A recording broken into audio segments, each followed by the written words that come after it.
Lyca production Subaskaran வழங்கும் உலகநாயகன் கமலஹாசனின் நடிப்பில் Indian 2 July 12 முதல் திரையரங்குகளில். எல்லாமே நல்லா இருக்கும், எல்லாருக்கும் பிடிக்கும். சென்னை சில்க்ஸின் தரமான ஆடி, பெருமை மிக ஆடி. நம்ம தனுஷோட 50வது படமா ரிலீஸ் ஆக இருக்க ராயன் படத்தோட ஆடியோ லான்ச் இன்னைக்கு சென்னையில ஒரு பிரைவேட் காலேஜ்ல கோலாகலமா நடந்துகிட்டு இருக்கு. இந்த ஆடியோ லான்ச்ல பல செலிபிரிட்டிஸ் வந்து கலந்துகிட்டு இருக்க நிலையில தனுஷோட அண்ணா செல்வராகவனும் கலந்துகிட்டு இருக்காரு. இந்த வீடியோல நம்ம செல்வராகவன் என்ன பேசியிருக்காருன்னு பார்க்கலாம் வாங்க. செல்வராகவன் சார் ஸ்டேஜ்ல வந்து வணக்கம் சொன்ன உடனே ஸ்டேஜே தெரிக்கிற அளவுக்கு மக்களோட கொண்டாட்டம் இருந்தது. செல்வராகவன் சார் என்ன சொல்லியிருக்காருன்னா, ஏஆர் ரஹ்மான் சார் இருக்க ஸ்டேஜ்ல நான் இருக்கிறதே எனக்கு ரொம்ப பெரிய சந்தோஷமா இருக்கு. ரஹ்மான் சாருக்கு அப்படி ஒரு வெறித்தனமான ரசிகன் என்ன தவிர வேற யாரும் இருக்க முடியாது. உங்களுக்கு நான் அப்படி ஒரு வெறித்தனமான ரசிகன் சார் அப்படின்னு ஏஆர் ரஹ்மான் சார்ட்ட சொல்லியிருக்காரு. நீங்க என்ன கடல்ல குதிக்க சொன்னாலும் நான் குதிச்சிருவேன். ரஹ்மான் சார், நீங்க இந்த தமிழ்நாட்டுக்கு இல்ல, இந்த இந்தியாவுக்கு இல்ல, இந்த உலகத்துக்கே கிடைச்ச ரொம்ப பெரிய பரிசுன்னு சொல்லியிருக்காரு. உங்களை பார்க்கும்போது எனக்கு ரொம்ப ஆச்சரியமா இருக்கும் சார் அப்படின்னு சொல்லிட்டு ஏஆர் ரஹ்மான் சாரை பத்தி செல்வராகவன் சார் பேசியிருக்காரு.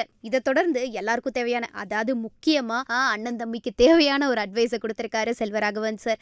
என்னன்னா, உங்க தம்பிய சின்ன வயசுல யாரும் அடிக்காதீங்க, டார்ச்சர் பண்ணாதீங்க, அப்புறம் உங்களுக்கே பிரச்சனை ஆயிடும். ஏன்னா அவங்க வளர்ந்து வந்து உங்களை வச்சு செய்வாங்கன்னு சொல்லியிருக்காரு. தனுஷனுக்கு கால் பண்ணி ஷூட்டிங் இருக்கு வரியான்னு கேட்டிருந்தாரு. நம்ம தம்பி கூப்பிடறானே போகலான்னு சொல்லிட்டு நானும் போயிருந்தேன். ஸ்பாட்டுக்கு போய் பார்த்தா எல்லாம் பரபரப்பா ஓடிட்டு இருந்தாங்க. என்ன பண்றீங்கன்னு கேட்டா இதுதான் ஷூட்டிங்னு சொல்றாங்க. அப்படி வெறித்தனமா பண்ணிட்டு இருந்தாரு தனுஷ். இதெல்லாம் பார்த்தா கூட எனக்கு மனசுல சின்னதா ஒரு நம்பிக்கை இருந்தது.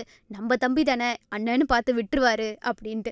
அதால நானும் தனுஷ் கிட்ட போயிட்டு இப்ப என்ன பண்றதுன்னு கேட்கும்போது அவர் ஒரு பார்வை பார்த்தாரு பாருங்க, அவ்வளவுதான், அதுலயே தெரிஞ்சிருச்சு என்ன வச்சு செய்ய போறாருன்ட்டு. அதால எனக்கே புரிஞ்சுது நம்ம மாத்திக்கணும்னு சொல்லிட்டு இந்த படத்துல எனக்கு வாய்ப்பு கொடுத்ததுக்கு தனுஷ்க்கு நான் நன்றி சொல்லிக்கிறேன்னு சொல்லிட்டு அவரோட நன்றியை தெரிவிச்சுக்கிட்டாரு. இதை தொடர்ந்து அவர் என்ன சொல்லியிருக்காருன்னா, ராயன் படத்தை நான் எடுத்திருந்தா கூட இந்த அளவுக்கு எடுத்திருப்பானான்னு தெரியல, தனுஷ் வேற லெவலா எடுத்திருக்காருன்னு சொல்லியிருக்காரு. இந்த படத்துல தனுஷ் கூட ஒர்க் பண்ணும்போதுதான் அவரு அப்படி ஒரு மெச்சூரா இருக்காருன்னு எனக்கே புரிஞ்சது. யாரா உனக்கு இந்த மாதிரி எல்லாம் ஃப்ரேமிங் வைக்க சொல்லி கொடுத்தான்னு நானே கேட்டேன்னா பாத்துக்கோங்களேன். தனுஷோட அண்ணன்னு சொல்றதுல எனக்கு ரொம்ப பெருமையா இருக்குன்னு சொல்லியிருக்காரு. இதை தொடர்ந்து என்னோட அட்வைஸை மட்டும் மறந்துடாதீங்க, சின்ன வயசுல யாருமே உங்க தம்பிய அடிச்சிடாதீங்கன்னு சொல்லியிருக்காரு.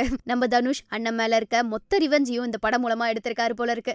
இதை தொடர்ந்து செல்வராகவன் சார் என்ன சொல்லியிருக்காருன்னா, தனுஷ நான் எதுவும் செதுக்கல, நான் வேணா கல்லு வச்சேன்னு ஒத்துக்கிறேன். தனுஷோட 50வது படத்துல அவரோட டைரக்ஷன்ல நடிச்சது எனக்கு ரொம்ப பெருமையா இருந்தது, ஒரு வேற லெவலான எக்ஸ்பீரியன்ஸா இருந்தது. தனுஷ் கொஞ்சம் ஸ்ட்ரிக்ட் ஆஃபீஸர்னே சொல்லலான்னு சொல்லியிருக்காரு. ஆனா தனுஷ் அவரோட படத்துக்காக, அவரோட பிக்சரைசேஷனுக்காக இவ்ளோ உழைக்கிறாருன்னு சொல்லிட்டு பார்க்கும்போது அவரோட அண்ணனா ரொம்ப பெருமைப்படுறேன்னு சொல்லியிருக்காரு. தொடர்ந்து ஒரு ஃபைனல் குவெஸ்டினா, ஆங்கர் துள்ளுவது இளமையில பார்த்த தனுஷ்க்கும் இப்போ ராயன் தனுஷ்க்கும் என்ன டிஃபரன்ஸா இருக்கு, என்ன பார்த்திருக்கீங்கன்னு சொல்லி கேட்க, அதுக்கு செல்வராகவன் சார் என்ன பதில் சொல்லியிருக்காருன்னா, தனுஷ்க்கு அப்பத்துல இருந்து இப்போ வரைக்கும் நல்ல மனசு, அவரோட மனசு எப்பயுமே மாறல, அவரோட மனசுக்கு எந்த குறையும் வராதுன்னு சொல்லியிருக்காரு. தொடர்ந்து டைரக்டர் தனுஷ் கிட்ட இன்னும் நிறைய படம் பண்ணணும், நிறைய நல்லா ஜெயிக்கணும், நிறைய அவார்ட் வாங்கணும்னு சொல்லுவேன். ஒரு தம்பியா தனுஷ் கிட்ட என்ன சொல்லுவேன்னா, வீட்டுக்கு வர மறக்காம சாப்பாடு செஞ்சு வச்சிடறான்னு சொல்லுவேன். இதை தொடர்ந்து புதுப்பேட்டை 2 கன்ஃபார்மா வரும்னு சொல்லிட்டு புதுப்பேட்டை 2ஓட அப்டேட்டையும் கொடுத்திருக்காரு நம்ம செல்வராகவன். லைகா புரொடக்ஷன் சுபாஷ்கரன் வழங்கும் உலகநாயகன் கமலஹாசனின் நடிப்பில் இந்தியன் 2 ஜூலை 12 முதல் திரையரங்குகளில். எல்லாமே நல்லா இருக்கும், எல்லாருக்கும் பிடிக்கும்.